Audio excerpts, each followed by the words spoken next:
It returns to me sometimes, that evening light slanting through the pub's mullioned windows as if Oxford had decided, for one brief hour, to forgive itself. September, still warm enough for the air to smell of horse-chestnut skins, yet the light brittle, like something one might hold and watch splinter. I had chosen my usual corner, half concealed behind a wooden pillar whose varnish had worn thin from decades of elbows.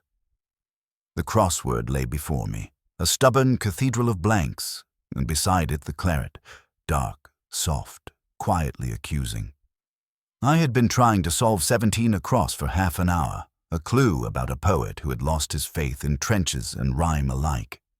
The paper's arts section had been folded beneath the crossword. My eyes drifted down, less from curiosity than from that mild despair that comes when one knows the answer is hiding and refuses to show itself. There, between reviews of a retrospective on pre-Raphaelites and an obituary of a composer no one had heard in decades, was a small announcement about a lecture. The Forgotten Poets of the Great War. Dr. Margaret Linton, St. Elfrida's College. The kind of public talk one might slip into on a wet Tuesday evening to avoid going home too soon. But it was the sentence beneath that caught me. A quotation attributed to Hardy, 2 glasses raised to ghosts of men, yet one remained untouched, used as a teasing epigraph. My pen paused over the crossword. I've always been irritated by misquotations. They are tiny acts of vandalism against memory. Hardy never wrote such a line, though he had approached it. In Channel Firing, there is a stanza about 2 voices echoing where one should have been. Someone at the paper, or perhaps Dr. Linton herself, had altered it, like a scholar moving a comma in Livy and pretending it was always there. Outside, Banbury Road thickened with dusk. Bicycles clattered past, their bells muted by the pub's heavy glass. A pair of undergraduates argued at the bar about the correct translation of a line from Horace. The bartender, polishing a row of pint glasses, listened without listening. In such moments, Oxford becomes a soundless diorama, small figures mouthing Latin, rain beginning on the cobbles, a forgotten smell of ink. I forced myself back to the crossword. The clue. Trench poet loses direction in verse about silence. 7. Slid into place once I thought of Owen, not as a name, but as a verb to owe, to be owed, to owe a silence. The answer unfolded like a reprimand. I filled it in and drew a small line under the grid, a private ritual of closure, yet the epigraph from the lecture lingered. 2 glasses raised, 1 untouched. Why should that disturb me? Perhaps because of its contrivance, or because it implied an absence shaped like a presence. I've always distrusted symmetrical phrases. They hint at something rehearsed, as if life were a poem drafted too neatly. When I finished my drink, I remained seated, tracing with my finger the grooves carved into the tabletop by generations of forgotten elbows. The pub smelled of damp wood and faded hops. Somewhere behind the bar, a radio murmured about traffic on the ring road. It was the kind of hour in which one almost believes nothing can intrude. A student at the next table whispered to her companion about St. Elfrida's, a small private college in Jericho, almost monastic in its quiet, where women scholars tended their research like garden plots. She spoke of its cloisters and hidden garden and a new bursar who wanted to modernize the place. Her companion, a young man with hair like autumn straw, laughed softly. Their words drifted to me without invitation, like fragments of a half-remembered tune. I told myself it was merely idle interest. After all, a lecture on forgotten poets would hardly provide excitement. And yet something in that misquotation of Hardy, the double image of glasses raised to absent men, had lodged in me like a sliver. I could feel it even as I folded the paper and slipped it into my coat pocket, as one does with a note one suspects may matter later. By the time I stepped outside, the rain had begun, a thin skein across Banbury Road. The light of the pub fell behind me like a last organ chord. I walked without hurry, past the slow hum of buses, thinking of the crossword, the lecture, the misquotation. Small things, unconnected, drifting like leaves in the first autumn water. It was only later I would recognize them as the case beginning to draw its quiet circle around me. Strange's voice still echoes for me, not the words so much as the grain of it, that habitual blend of bluffness and a faint, almost guilty curiosity. He had rung me as dusk was settling again, and I had been leaning on my window frame with a second glass of whiskey I did not need. His message was brief. An American academic, dead. College cottage on the edge of Jericho. Nothing violent, at least not in the crude sense. The address he gave me belonged to a row of late Victorian houses whose windows seemed always to be half-curtained, as if the street were a long corridor in which people preferred to whisper. I went because one goes, not because the case yet belonged to me. The evening had that faint metallic scent Oxford gets after rain, like coins left too long in a pocket. Jericho was quieter than usual. The canal path glimmered. The warehouses stood like forgotten organs of a dismantled machine. I walked the last stretch, preferring the sound of my own shoes on the wet pavement to the rasp of a police radio. The cottage presented itself modestly. Pale brick, narrow doorway, a single potted fern. Inside, the air smelled faintly of candle wax and dusted chalk. A small library of war poets lined one wall, their spines facing outward like a regiment too weary to stand at attention. The body lay in the back room on a threadbare sofa.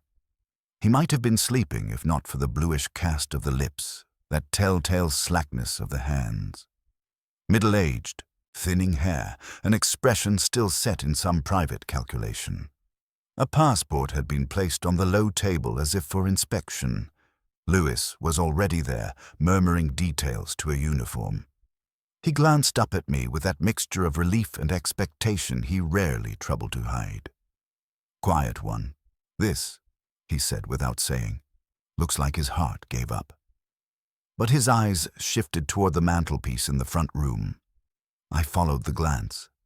There, above the small grate, stood 2 wine glasses, one half filled with a dry red turning brown at the edges, the other drained to its dregs but still showing a lip's faint print. Beside them, an uncorked bottle. French, modest, but not cheap. I asked Lewis if the woman had explained. "She lives alone," he murmured. "Said she poured one for a neighbor who never arrived. Said she poured the other for herself, but changed her mind." He raised an eyebrow that implied even he did not believe it. I looked around the room. A single chair drawn to the fire. Books stacked not quite neatly. A shawl draped across the sofa's arm as though someone had left in haste. 2 glasses. 1 woman. 1 dead man in the back room. Nothing more obvious than that. And yet the arrangement spoke to me the way a half-filled crossword does. Not for what is written, but for the white squares waiting. I picked up the newspaper from the side table. Yesterday's date. An article marked in pencil about a lecture at St. Elfrida's. Forgotten poets of the Great War. The same lecture I had noticed days earlier. A faint ring of wine on the margin where a glass had been set down.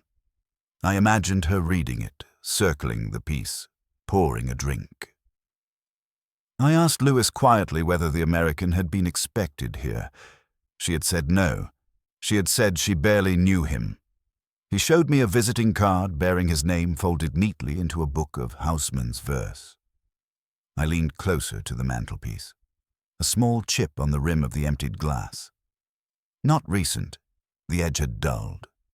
But the wine's meniscus told another story. Poured within the hour, left untouched long enough to settle. I found myself thinking of that misquoted Hardy line, the 2 glasses raised to ghosts. A minor detail, yet it trembled with the possibility of pattern. Outside, the rain began again, soft against the window panes.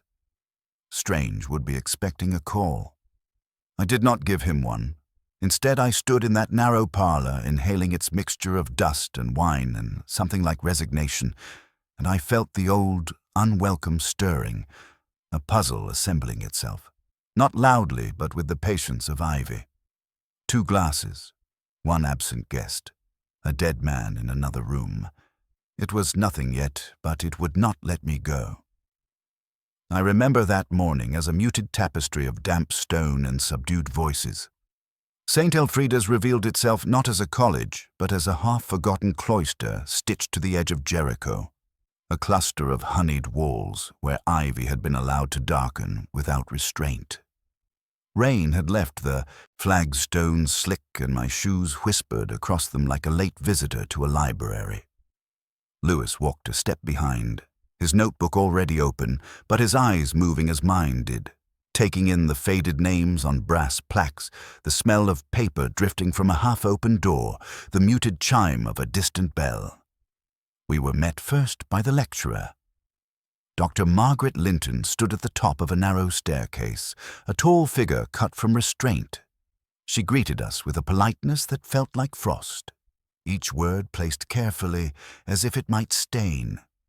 Her rooms were lined with photographs of forgotten poets and a glass case of shells, collected, she said without inflection, on a retreat in Brittany. She spoke of the dead American with a scholar's detachment. He had been a colleague in research, nothing more. She had lent him the cottage out of generosity. When she offered us tea, she did so with the expression of one forced to rehearse normality. In her study, I noticed a shelf of first editions. One in particular, Houseman's A Shropshire Lad, lacked a dedication on its flyleaf, though a faint rectangular shadow betrayed that something had once been pasted there. I let my fingers rest on the page, feeling its absence. She observed me and said it had been a gift from a friend long dead. The way she said friend told me the term had been selected with care. The bursar came next, a compact man whose handshake was quick, his smile flickering like a lamp about to fail. He had served in the Falklands, he told us, though he did not volunteer which unit or why he had left early. His office smelled faintly of boot polish and lemon cleaner. He explained the college's finances in clipped terms and gave us a list of visiting academics as though handing over ammunition. I asked him about the American's habits. He said the man seemed restless, eager for papers not yet catalogued. When Lewis inquired whether he had seen him the night before, the bursar's eyes slipped briefly to a calendar pinned behind his desk. That tiny, involuntary glance, the 11th marked, the 12th blank, lodged somewhere at the back of my mind like a yet unsolved clue. We found the postgraduate in the library carrel, a young woman wrapped in a cardigan 2 sizes too large, her eyes ringed with the thin grey of sleeplessness. She spoke with deference, but also a tremor of irritation, as if the investigation threatened a fragile bargain she had made with herself. She had been promised access to certain letters of a long-dead poet, she said, but the American had delayed the process. She had an urgent need to finish her thesis before her funding ran out. Her fingers toyed with a paperclip as she spoke. I watched the paperclip twist and untwist, a small metronome of anxiety. She gave the impression of someone rehearsing lines already learned. Last, the widow. She received us in a drawing room dim with heavy curtains. The smell was of rosewater and old envelopes. She wore a cardigan buttoned high, her hands folded over a stack of letters tied with blue ribbon. She said the college had been careless with her late husband's papers, that strangers were poring through intimacies no one could understand. When Lewis asked whether she had met the American, she nodded once, sharply, and said he had reminded her of someone she would rather forget. Her eyes drifted to a portrait above the mantelpiece, her husband seated with a book in his lap, a smile just shy of mockery. As we left the room, I paused. On a side table lay a small notebook open to a blank page. A fountain pen rested across it, its nib stained with dark ink. Above the page a heading had been written, Dedication, nothing beneath. It was an emptiness so deliberate it almost formed words. I thought of the missing inscription in Linton's Houseman, of the bursar's calendar, of the student's paperclip. Small absences, minor gestures, each like an unfinished line of verse. Outside, the rain had stopped, but the stones held its memory. Lewis asked me what I made of them all. I said nothing. My mind was tracing an outline I could not yet see, the faint suggestion of a pattern behind glass. Somewhere among these cultured wombs lay the reason for a dead man in a cottage and 2 glasses raised to an unseen guest. The papers had been gathered into a cardboard box by the time I arrived, their corners already softening under the damp breath of the cottage. Lewis had set them on the dining table, beside the bottle from the night before, and its 2 glasses now dulled by fingerprints. He said they had been found in a leather satchel under the sofa, as if the dead man had intended to unpack and never did. I drew the box nearer, letting the smell of old paper rise, dust, ink, a faint tang of tobacco. There were notebooks of pedestrian travel notes, photocopied poems, a sheaf of letters written in a looping American hand to various libraries. I flicked through them without purpose until my fingers paused on a folded sheet tucked between 2 envelopes.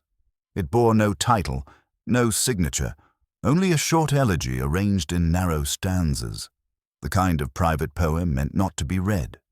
Its lines referred to an unseen companion, to a glass raised twice in silent commemoration, and to a garden whose gates had been locked since 1919. The phrasing was awkward yet deliberate, each image angled as if to conceal more than reveal. I flattened it on the table, studying the pattern.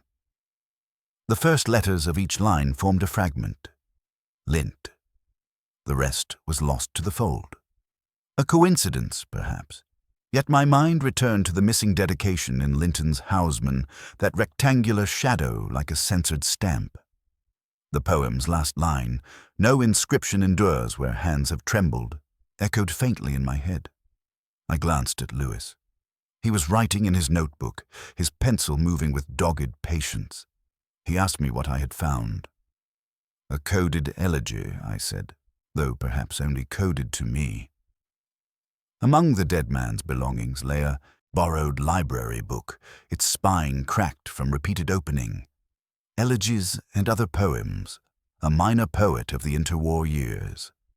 Inside, the flyleaf showed an erased inscription, not cleanly erased, but rubbed until only pale ghosts of letters remained. I held it to the window where the weak sunlight filtered through and the impression surfaced like a watermark. The first word might have been "for," the second a name beginning with M.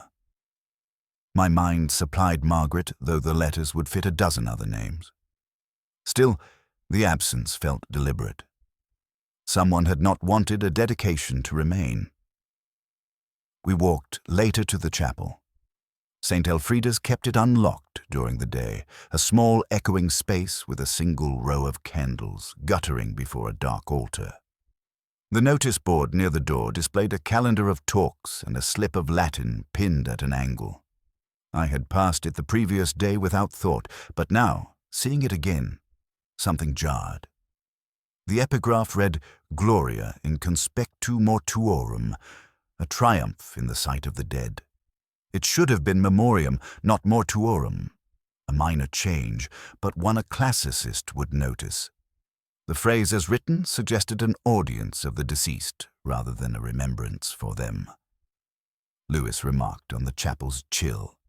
He said it smelled of chalk and candle wax. I said yes, but my eyes stayed on the notice board, on the handwriting of the Latin slip. The letters leaned left in the same way the poem's script had leaned when I unfolded it. My pencil traced the leaning angle on the back of an envelope, a silent echo of form. He asked if I recognized the hand. "Not yet," I said, though it felt like listening to a tune one almost knows. We left the chapel slowly. Outside, the rain had thinned to a mist, softening the stone archways. Students moved past us like silent figures in an old photograph, their voices absorbed by the wet cloisters. In my coat pocket, the folded poem pressed against my palm, its hidden acrostic tugging at me. 2 glasses raised, a missing dedication. a misquoted Latin line. Small dissonant notes, each meaningless alone but together forming a shape I could nearly see. That evening I sat again with my crossword in the pub. A clue asked for poet's farewell hidden in verse about death. 5. I wrote in adieu, then crossed it out. The answer, I realized, was valet, not goodbye, but be strong. The difference between leaving and enduring. I thought of the erased inscription, of a glass raised twice, of a Latin phrase bent slightly away from truth. And I felt, as I often did at such moments, that a story older than my investigation was pressing up through the paper, waiting to be read. I can still feel the damp of that afternoon, the air heavy with a kind of postponed rain that pressed against the old stone like a hand. We began with the student, because youth often spills first what age has learned to hide. She sat in a window embrasure of the college library, her hair pulled back in a knot that had come loose during what must have been a long night. The smell there was of paper left too near a radiator, sweet and brittle. She told me she had met the American several times. Scholarship funds, she said, as though repeating an explanation rehearsed in front of a mirror. He had promised to intercede on her behalf with a trust in New York, though she did not know when or whether it would happen. As she spoke, her fingers drifted over the margin of a book without turning the page, a movement small enough to seem unconscious but persistent, as if she were erasing something invisible. Lewis stood nearby, taking notes, but I watched her hands. She was not lying, not entirely, but she was telling the truth as one might tell a half-remembered dream. When I asked her about the night of the death, she said she had been working in the Bodleian until closing. A safe alibi, but one that left me cold. She had signed in on the register at 6. No one had signed her out. In a footnote of my own memory, I filed the detail away. The widow received us later in her drawing room, a space that seemed arranged to resist intrusion.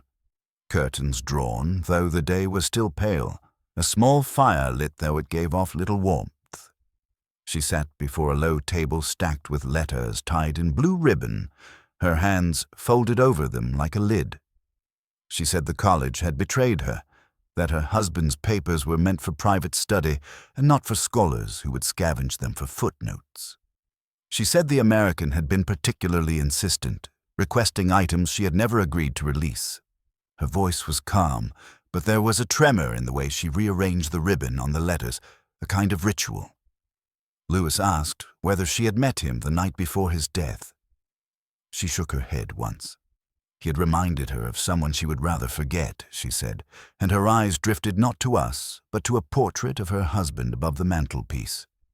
He sat in it with a book open on his knee, a smile fixed somewhere between irony and defiance.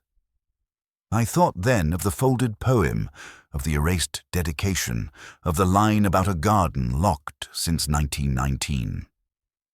Later, in the bursar's office, we questioned Dr. Linton again. She stood at the window, her back to us, and spoke of timetables and appointments with the composure of a lecturer reading a syllabus. Yet a gap opened in her account of the previous week, a day when she claimed to have been in London at a meeting whose agenda she could not name. As she turned, a slip of paper fell from a file. I bent to pick it up and caught a glimpse of a hotel register, its header embossed with the name of a small inn near Paddington. Her name written there in the guest column, beside initials that did not belong to the dead man. I returned it to the file without comment, noting the angle of her handwriting, its leftward lean like the Latin slip in the chapel. We walked back through the cloisters in silence. Lewis asked whether I thought any of them were telling us the truth. I said perhaps all of them, in the way people do when the truth is scattered across 3 lives instead of 1. The air smelled of rain waiting to fall, and from somewhere a bell struck the hour with a sound like a dropped coin. In my pocket, the folded poem shifted against my fingers, a glass raised twice, a missing dedication, a name beside unknown initials. I felt the shape of a triangle, not yet drawn, but beginning to press its geometry into the case and into me. It was Lewis who found the thread, though he spoke of it with the carefulness of a man unsure whether he had pulled on rope or fuse. We sat in a small tea shop off St. Giles that afternoon, our cups cooling between us, and he slid a folded printout across the table as if it were a confession. The bursar, he said quietly, had left the army under an inquiry.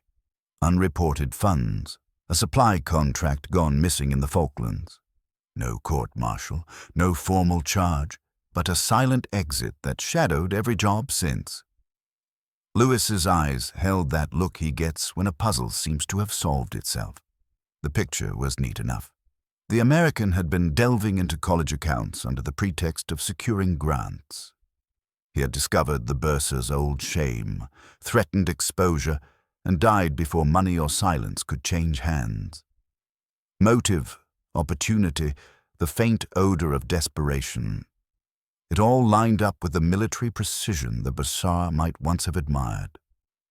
I walked back to St. Elfrida's with this solution sitting in my mind like a chessboard already won. The corridor smelled of wax and paper. Footsteps echoed as if we were moving through an empty stage set. We found the bursar in his office, a thin shaft of sun striking the edge of his desk. He did not look surprised to see us. Lewis asked about the past. The bursar stared at a ledger, then closed it gently as if to spare it a blow. He spoke of mistakes, of debts one carries without receipt. He denied knowing the American well enough to be threatened. Yet the denial came with a softness, as though he had practiced it for years and worn it smooth. While Lewis pressed him, I wandered to the window. Below, the quad was still damp from morning rain. 2 students crossed, carrying folders of music. One called to the other about rehearsal times, the words faint but clear enough. Opera tickets for Friday, not Saturday. A small, trivial remark, but it snagged at me. I turned back to the bursar.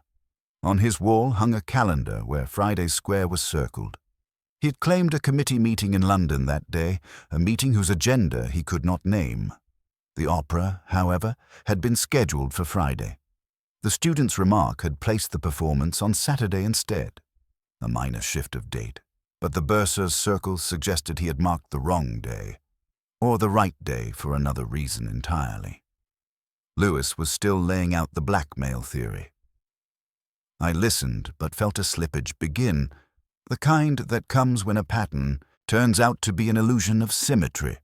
The bursar's face, the military past, the missing funds, each plausible, each capable of carrying a story. Yet the story resisted closing. He said softly that the American had asked to see restricted letters, that he had refused. His gaze drifted to a framed photograph of a younger man in uniform, a medal pinned crookedly on the chest. For a moment, his hand lifted as though to straighten the frame, but fell back without touching. A gesture of regret or restraint, I could not tell. We left him with his ledgers and his ghost of a war. Outside, the sun had emerged in a way that made the wet flagstones shine like dark glass. Lewis said it was all there. Motive, history, a man cornered. I said perhaps. But the overheard remark about the opera ticket would not leave me.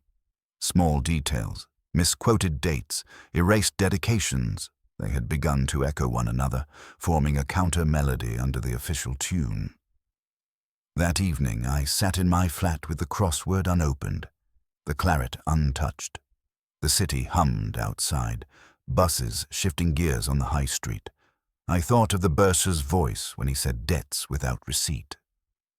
I thought of 2 glasses raised in an empty room, of a poem whose first letters spelled a name almost complete. The neatness of the case began to feel like a facade, a painted backdrop against which a different play was being performed.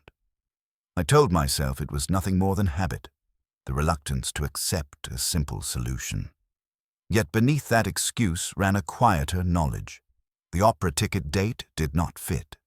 And in Oxford, I'd learned long ago, what does not fit is rarely trivial. I'd taken my usual corner at the King's Arms, the one where the low beams sag just enough to make you bow your head in passing, as though the room demanded reverence. A thin November rain dragged its nails down the windows. Outside, bicycles glimmered in a blur of spokes and reflections. Before me lay the day's crossword, a half-finished grid marked by hesitant strokes. The claret had cooled, leaving a faint ring on the newsprint. The clues that remained were all minor, but one held me like a splinter. 2's company, 5, running downward, intersecting with elegy, 5, across. I had filled in the obvious. Dirge, lament, but nothing sat right. My pen hovered, a pendulum without a clock, and then, not as an answer but as a whisper, the phrase from the coded poem surfaced. A glass raised twice. 2's company, elegy, company of 2, mourning. The intersection began to feel less like coincidence and more like a message disguised as a game. I folded the newspaper and drew from my coat the poem found among the dead man's papers. Spread on the pub's worn table, it resembled a map of someone's retreat, lines marching stiffly downward. I read the first letters again, slower this time, and felt the name emerge from the verticals, like ink seeping through paper. L-Y-N-T, then a fold, a gap, but enough to conjure what might follow. Not proof, not even certainty, but the shimmer of direction after days of static. I sat back, letting the sounds of the pub wash over me. An argument about football near the bar, a laugh that cracked and was gone. My mind drifted to the letter Lewis had shown me earlier, the one from Dr. Linton to the American. I'd read it already, finding it polite, academic, unremarkable. But something in it had itched at me.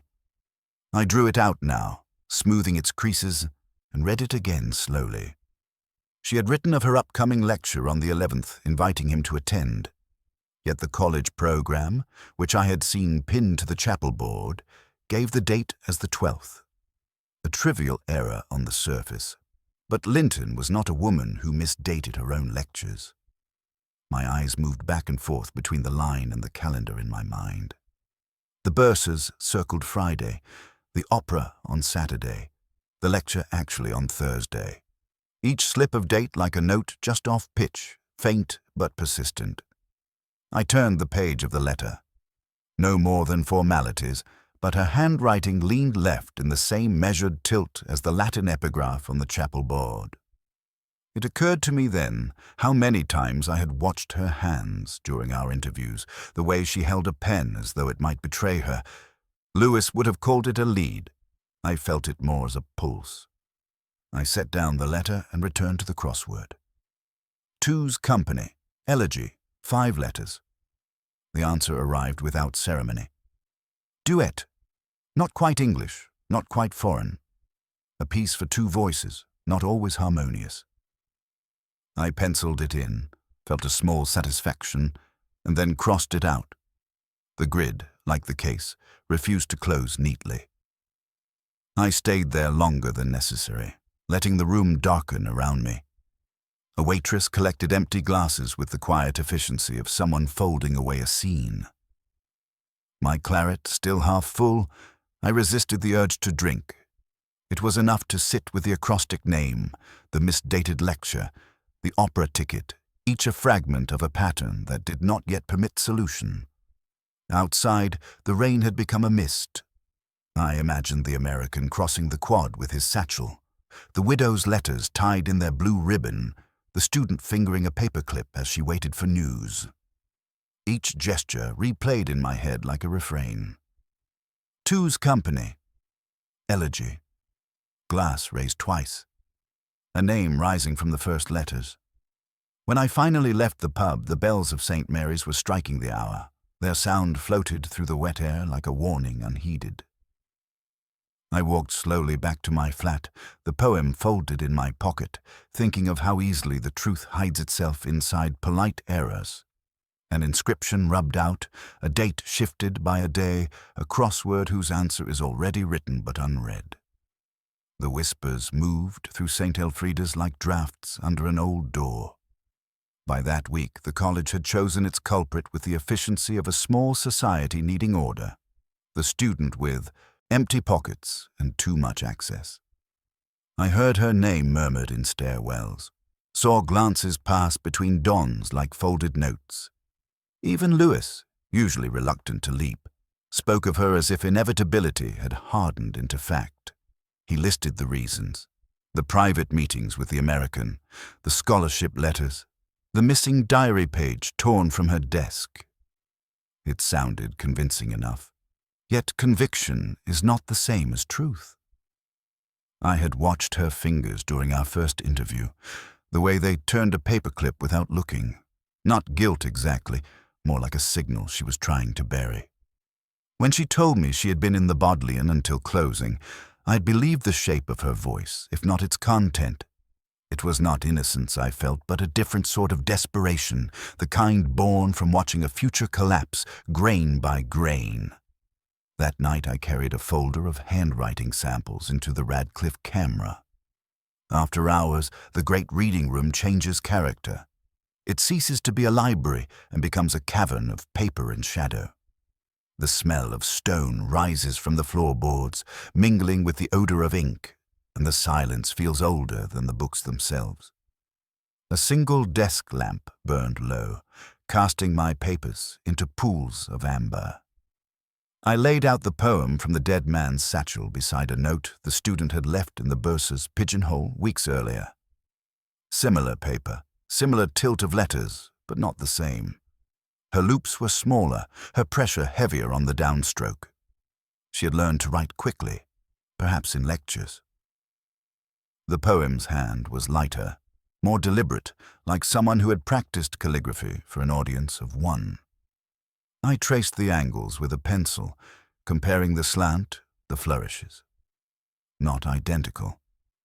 Close enough to mislead, but only to an eye unwilling to linger. I should have felt relief at exonerating her, but instead there was only the quiet ache of ambiguity. Someone had wanted her to carry suspicion, had planted it with the precision of a gardener setting weeds among herbs. I leaned back, the high dome above me echoing with phantom footsteps. The hour was late enough that even Lewis had gone home, leaving me alone with paper and memory. It was then, turning a page, that a photograph slipped from my folder, a relic of another time. A woman at a college garden party, her hair caught in wind, a smile that had been mine for a season. We had argued about ambition, about my refusal to leave Oxford for something steadier. She had said once that books would keep me warm, but not company. Her handwriting, I remembered, had leaned left just like the Latin slip in the chapel. I wondered if memory makes all scripts lean the same way. I returned to the samples, feeling her absence as a draft across my knuckles. The student's note ended with a flourish, a small underline below her initials. The poem did not. Instead, its last line sank quietly into the margin as if retreating. That difference, a flourish withheld, felt like the edge of a larger pattern, though I could not yet see the shape. When the clock struck midnight, the sound rolled up into the dome like distant thunder. I gathered the papers slowly, letting the lamp burn a few moments longer. Outside, the city had gone to mist. Bicycles leaned in silent rows, their frames beaded with rain. I walked back along Broad Street thinking of the student, of her thin hands twisting metal, of a future narrowing into debt and whispers. I thought of the poem's acrostic spelling a name, of a lecture dated wrongly, of a bursar circling Fridays on a calendar. Each fragment floated like a torn page. In the end, I could not yet clear her, nor could I condemn. But as I climbed the worn stairs to my flat, I knew the case had turned again. The neat answer had dissolved. The student's desperation was a shadow thrown by another shape, one still hidden, waiting to step into view. It was the chipped rim that returned to me first, not the faces, not the alibis, but that small wound of glass left cooling on a mantelpiece. In the hours since the student's interrogation, I had walked to Oxford as though it were a crossword without a clue, my shoes damp from pavement slick with November rain. But the image refused to dissolve. The glass with its tiny crescent missing, dulled from years of use, standing beside its perfect twin. Back in my flat, I unfolded the newspaper I had saved from that first evening. The arts page had gone soft at the folds. There it was again, the misquoted Hardy line used as a lure for the lecture. 2 glasses raised to ghosts of men, yet one remained untouched. Hardy had written no such thing. His verse spoke of echo, of one voice lost where 2 had been. Someone had rewritten it, bending the line toward performance. The coded poem from the dead man's satchel whispered in the same register, a toast for 2 where 1 was absent. I poured a measure of whiskey and left it on the sill without drinking. The room smelled of wet paper and wood polish. Taking out the poem, I flattened it under my palm, following the acrostic downward. The letters spelled a name half concealed, but it was the rhythm of the lines that now shifted under my eye. They described not a meeting, but an absence staged as company, a performance of togetherness for an unseen witness. My mind returned to the mantelpiece. 2 glasses, 1 chipped, 1 clean. Who had been meant to see them? I went back to the cottage late after the uniforms had left. Jericho at night becomes a corridor of muted lamps and shuttered windows. The canal smelled of rust and cold iron. Inside, the rooms felt stripped of breath. Only a faint perfume of candle wax lingered, mixed with the dry ghost of wine. The mantelpiece was just as before, but in the altered light, the glasses no longer looked like twins. The chipped one was older, cloudier at the stem. The other, newer, its base unscarred. The bottle beside them half empty, the cork pressed in crookedly. A tableau arranged, but not lived. I crouched, letting my eyes travel over the carpet. Faint marks where a chair had been moved, a trace of liquid near the skirting board. Someone had poured 2 drinks and placed them there not for use, but for a photograph in the mind. An echo of that misquoted verse. A toast for 2 where 1 was absent. The dead man had not shared that wine. Lewis had once told me that small details were only as good as the stories we built around them. I could almost hear his voice now, asking what I was doing alone in the dark. I touched the chipped glass with my fingertip. The edge was cool and slightly rough. An old domestic object belonging to the lecturer, perhaps, brought from her rooms. The unchipped one, purchased more recently, no doubt, to complete the illusion. I stood and looked around the little parlor. Books stacked deliberately, shawl thrown across the sofa's arm, newspaper open to the arts section, all props in a play too carefully staged. It was the misquotation of Hardy that had begun the performance and the chipped rim that had ended it, because props seldom share histories. On the mantel, a clock ticked faintly. I imagined her here, after the American's death, setting the scene for a story she could control. 2 glasses for a meeting she wished others to believe had taken place, a toast for 2 to disguise a solitary act. She'd counted on the police to see only what they expected. Company, wine, an assignation gone wrong. I left the cottage without touching anything more. Outside, the mist had thickened, softening the street lamps until they resembled candles behind frosted glass. The poem folded in my pocket seemed to weigh more than paper. I walked slowly back toward the center, hearing Hardy's real line in my head, one voice echoing where 2 had been. Everything inverting, the neat symmetry dissolving into a single figure raising a glass to no one. I've always disliked rehearsals, yet there I was in the cottage at dusk, staging in my mind the steps of another's theater. Rain slicked the windows. A faint smell of extinguished candles lingered above the grate. The mantelpiece still bore its 2 glasses, 1 chipped, 1 clear. No police tape now, only silence. I stood where she must have stood, the lecturer, Margaret Linton, a woman whose self-control had been a kind of aesthetic. I pictured the American arriving just before dark, a satchel heavy with borrowed papers. He had discovered what she had done. Translations polished from fragments that were not hers, footnotes shifted, the widow's dead husband bent into a different tongue. Blackmail or moral outrage, I did not yet know, but enough to summon him here under a promise of wine and explanation.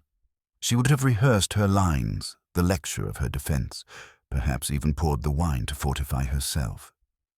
He sits there, I imagined, on the sofa, his coat unbuttoned, his face flushed from the walk. She's at the mantelpiece, her fingers grazing the rim of the chipped glass, words swelling at the back of her throat. But before she speaks, he falters. A hand to the chest, an awkward sound, the satchel slipping to the carpet. She steps forward, thinking for a second it is a tactic, then realizing it is not. The body heavy with its own collapse. An undiagnosed heart, a secret waiting for its moment. Panic has a particular texture. I could almost feel it now, the air thinned, the mind leaping ahead. She kneels beside him, tries and fails to lift his weight. Perhaps she calls no one because to call is to confess. Instead, she moves automatically, tidying the scene as if tidying her own conscience. She places the glasses as though a meeting had occurred, as though the dead man had drunk, as though she had not been alone. A tableau of company for a solitary act. I bent to the carpet and touched the faint mark left by his satchel. From that angle, the chipped glass caught the light, its imperfection like a wink. She had used her own old glass and a new one to suggest two lives converging. But props have histories and chipped rims tell stories. It was the poem he carried that undid her, though she did not know it. I opened the poem again, reading it in the half-light. Its acrostic spelled her name, its verses hinted at a locked garden and a glass raised twice. It had been his message, not to her, but to some committee or publisher, proof of her fraud folded into elegy. She must have taken it for another of the widow's letters, meaningless.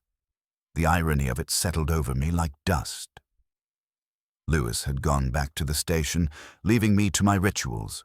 I walked through each room, marking the distances, the sofa to the mantelpiece, the bottle to the sink. I imagined her lifting his satchel, seeing her own name embedded in the poem, not reading far enough to notice. Perhaps she still had not read it even now. Perhaps she thought she had staged a neat scene, 2 glasses and a dead man who could no longer accuse. Outside the cottage, the canal lay still, reflecting a single street lamp. My coat smelled of damp wool and paper. I thought of my own past at moments like this. Errors not criminal but cowardly. The times I had staged a semblance of control when inside I was falling. That sympathy unsettled me more than her act. I closed the door softly behind me. The case was no longer about proving a crime, but about understanding a collapse. Hers as much as his. The poem in my pocket felt warm from my hand. Its coded lines still whispering. A glass raised twice where one was absent. A lecture misdated. A career built on another's words. All of it an echo rather than a confession. As I walked back toward the city center, the bells of St. Mary's tolled across the mist. Their sound blurred like chalk rubbed from a board.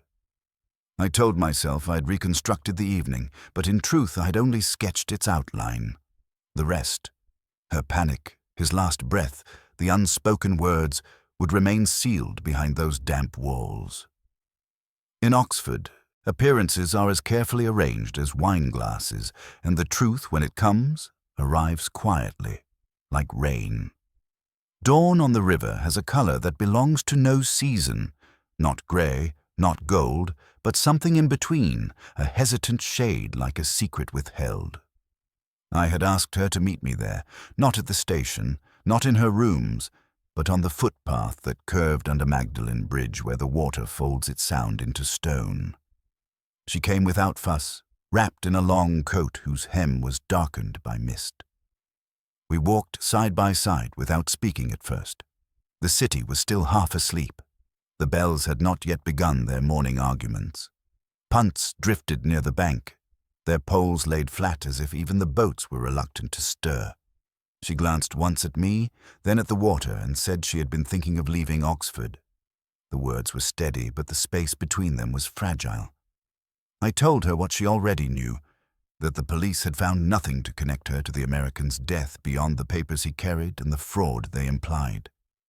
She stopped briefly, as though considering the weight of relief, then began walking again. Her shoes clicked softly on the wet pavement. She said she had never meant harm, only to salvage what had been lost, to make sense of fragments others had ignored. She said the translations had become a kind of second life, one she could control. We reached the low arch of the bridge where the stone sweats even in winter. There she turned toward me and, without ornament, confessed to the fraud. Not to the death, not to the staging of glasses, but to the quiet theft of another's words. She spoke almost academically, describing how she had pieced together verses, filled gaps, smoothed rough edges. A resurrection disguised as scholarship. I listened and found myself thinking of my own past mistakes, cases mishandled, affections left to wither, the ways I'd built small illusions to survive disappointment. Her poised sadness was a mirror held up to my own regrets, and in that reflection I felt less like an accuser than a fellow traveler who had wandered too far down the wrong corridor. Lewis stood a little way off, hands in pockets, watching the river.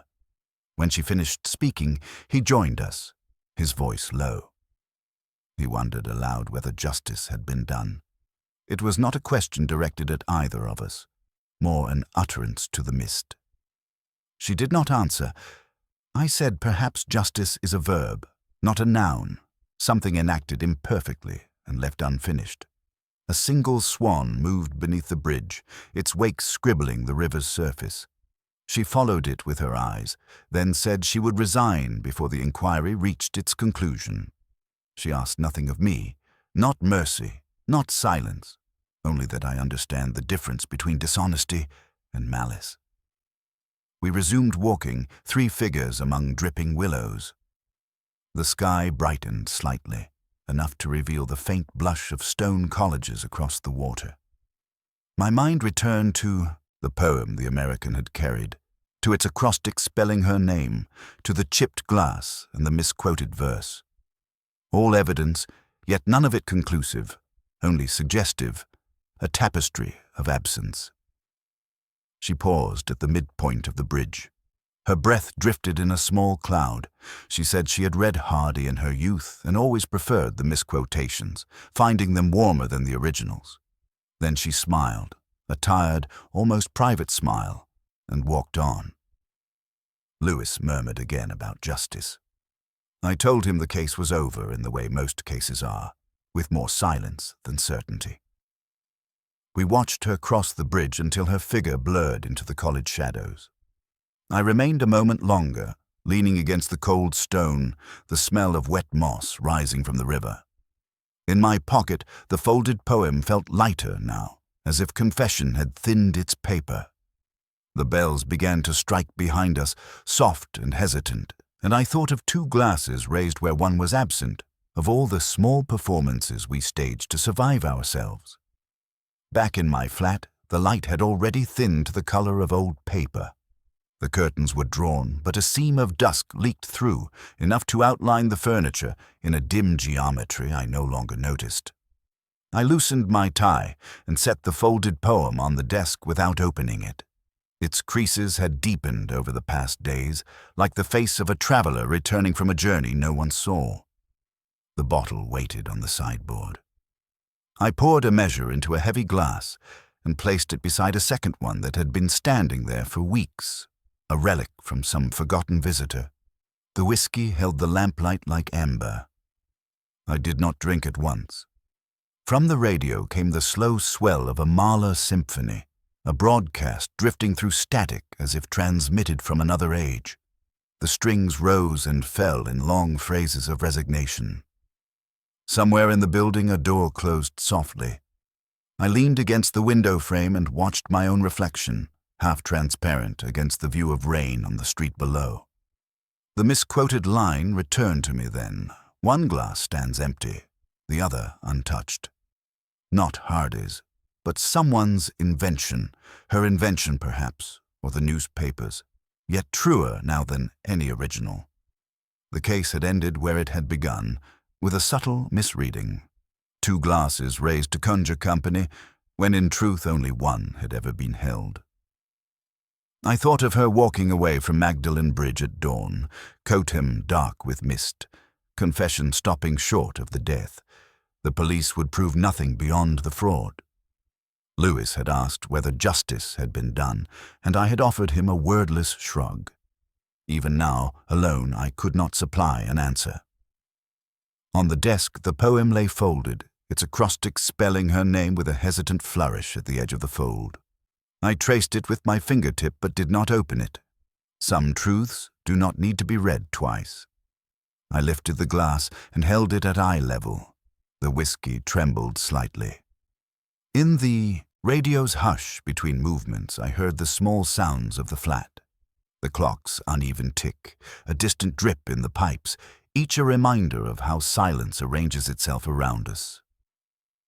It occurred to me that my life had become a series of such arrangements, cases solved but not concluded, glasses poured but left cooling, affections begun and folded away like letters without dedications. Her poised sadness had mirrored my own, and in that reflection I glimpsed the symmetry we both had tried to fabricate. Outside, the rain deepened, smudging the street lamps into halos. The music swelled, a brass line rising like a question with no cadence. I drank, finally, the whiskey warm but not consoling, and set the glass back beside its twin.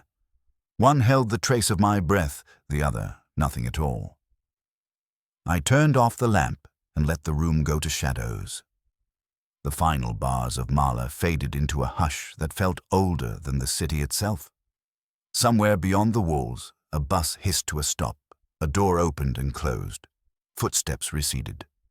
I sat with the poem and the glasses and the music's echo, knowing only that the case had not offered an answer, only a mirror held up to absence. One glass stands empty, the other untouched.